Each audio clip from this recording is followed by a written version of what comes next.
action let's go 수업 건물을 찾으러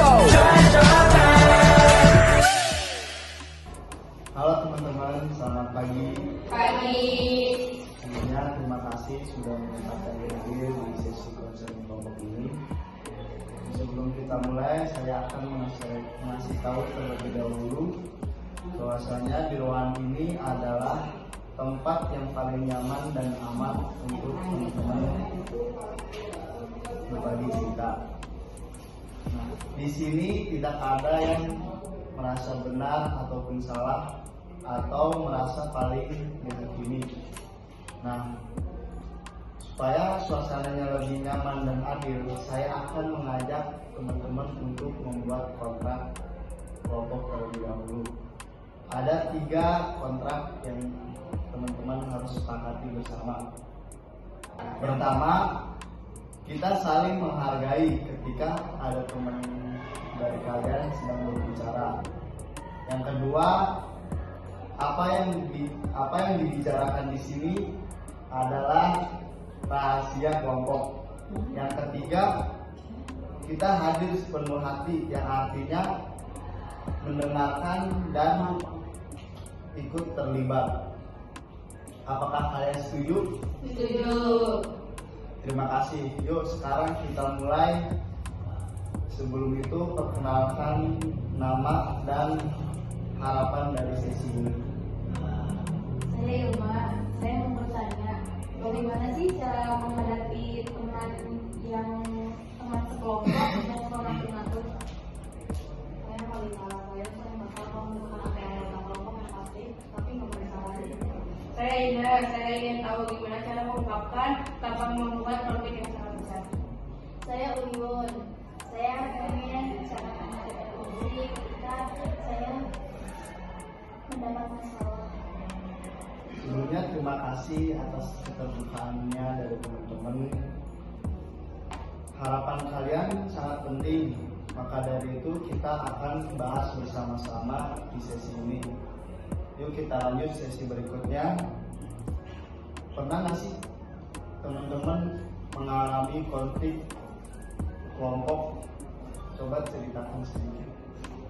Iya, waktu itu saya mau ngerjain tugas, cuman malah dibilang mendominasi, padahal saya cuma pengen cepet-cepet selesai.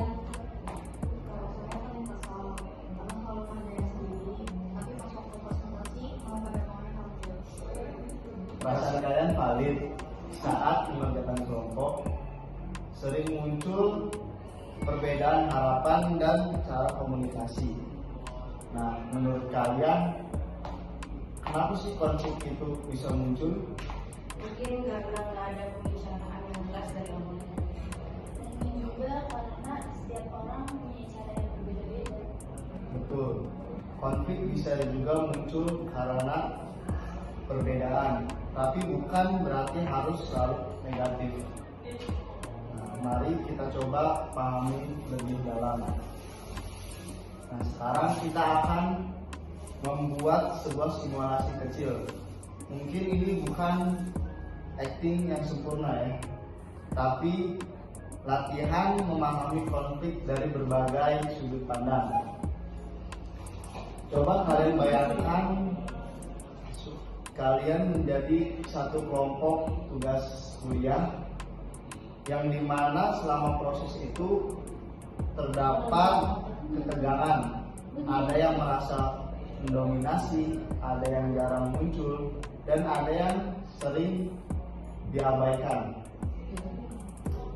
Kamu jadi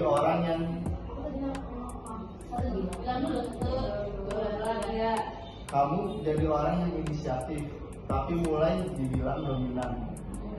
Kamu merasa frustasi karena kerja sendiri. Kamu sering absen dan jarang muncul. Kamu diam, tapi kamu kesal karena sering diabaikan. Silakan coba kalian mulai percakapan. Terserah siapa yang mau mulai duluan. Jangan takut salah. Fokus kepada perasaan masing-masing.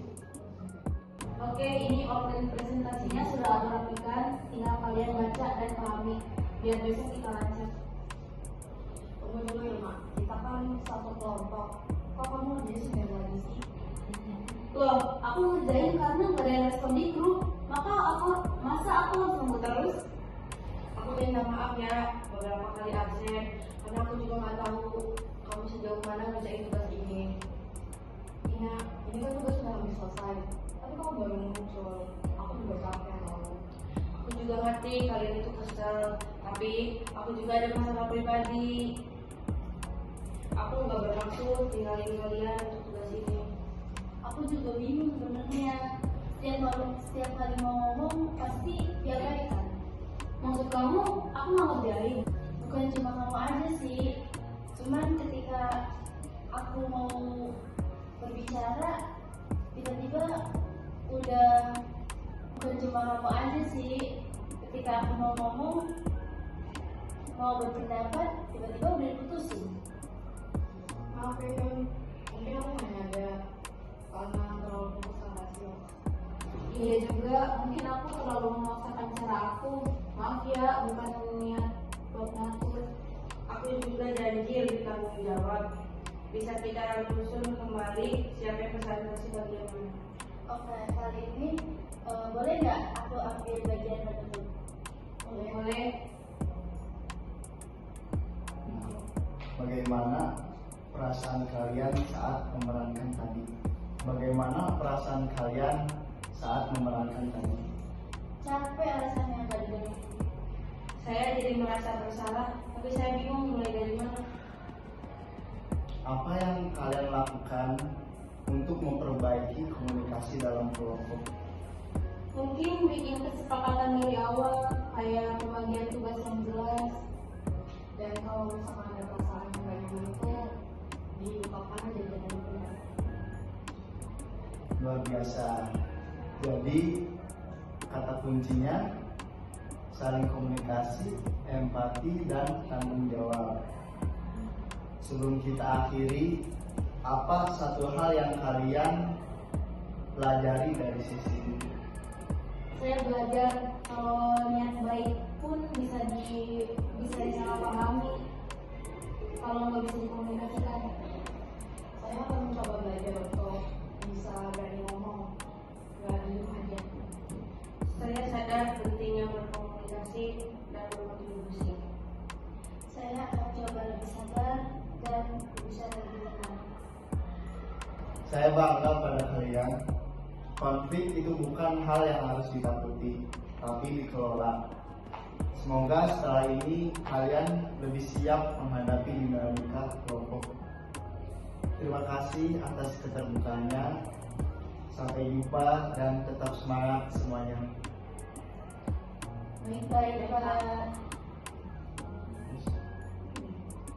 Kan.